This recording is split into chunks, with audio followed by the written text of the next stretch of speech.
अर्थव्यवस्था की बर्बादी के 8 साल, बीजेपी मोदी सरकार के 8 सालों का जश्न मना रही है। किस बात का जश्न मनाया जा रहा है यह समझ के बाहर है।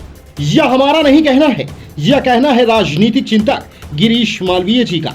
उन्होंने मोदी सरकार की 8 साल की कुछ खास उपलब्धियां, जिसमें महंगाई, बेरोजगारी है, को बड़ी जांच परख करके एक लेख शेयर किया है। वे लिखते हैं कि 26 मई 2014 को नरेंद्र मोदी ने जब प्रधानमंत्री का पद संभाला था, तब देश की जीडीपी वृद्धि की दर 7.4% थी। 2015-16 में ये बढ़कर 8.3% तक पहुंच गई।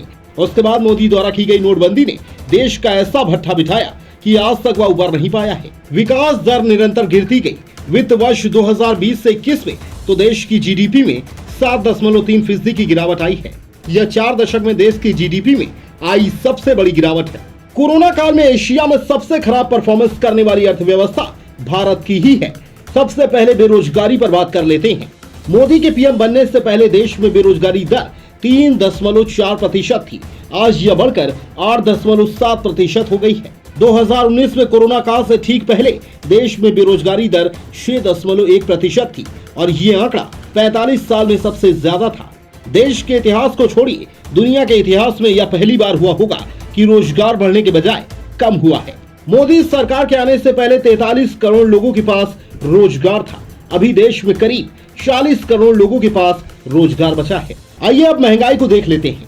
अप्रैल 2022 में देश में खुदरा महंगाई दर 7.79% हो गई है। ये 8 साल का उच्चतम स्तर है। मई 2014 में देश की राजधानी दिल्ली में पेट्रोल की कीमत 71.41 रुपए प्रति लीटर और डीजल मई 2014 में 55.49 रुपए प्रति लीटर की दर से बिकता था। आज क्या कीमत है स्वयं देख लीजिए। पिछले 8 साल में पेट्रोल की कीमत 30 रुपए और डीजल की कीमत 40 रुपए प्रति लीटर से ज्यादा बढ़ी है। मोदी सरकार से पहले सब्सिडी वाला सिलेंडर 414 रुपए में मिलता था। अब सिलेंडर की कीमत 1000 रुपए तक पहुंच गई है।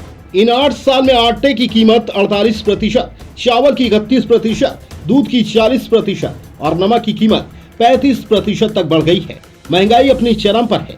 प्रति व्यक्ति आय बढ़ने का जो दावा किया जा रहा है वह सिर्फ आंकड़ों की बाजीगरी से हासिल किया गया है। अगर आपको इसकी हकीकत जानना हो तो परिवारों की बचत के आंकड़े एक बार जान लीजिए। भारत में अब भी 80 करोड़ से ज्यादा लोग गरीब हैं।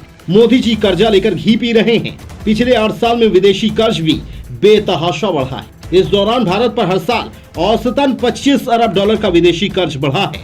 मोदी सरकार से पहले देश पर करीब 409 अरब डॉलर का विदेशी कर्ज था।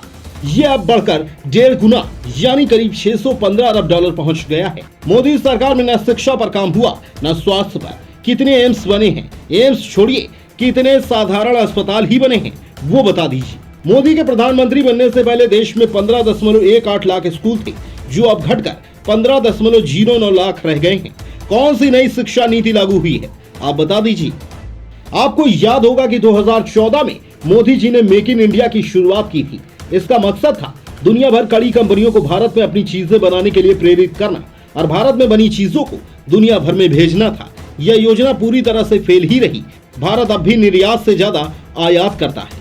बीते 8 साल में भारत के निर्यात में 10 लाख करोड़ रुपए का भी इजाफा नहीं हुआ है और आयात भी बढ़ रहा है। आंकड़ों के मुताबिक वर्ष 2021-22 के दौरान भारत आयात भी 610 अरब डॉलर के अब तक सर्वोच्च स्तर तक पहुंच गया है। संक्षिप्त में लिखे इस लेख से आप समझ ही गए होंगे कि इकोनॉमी से जुड़े हर क्षेत्र में यह सरकार भयानक रूप से असफल सिद्ध हुई है। फिर किस बात का जश्न मनाया जा रहा है? ऐसी और खबरों के लिए सब्सक्राइब करें कबीर न्यूज को।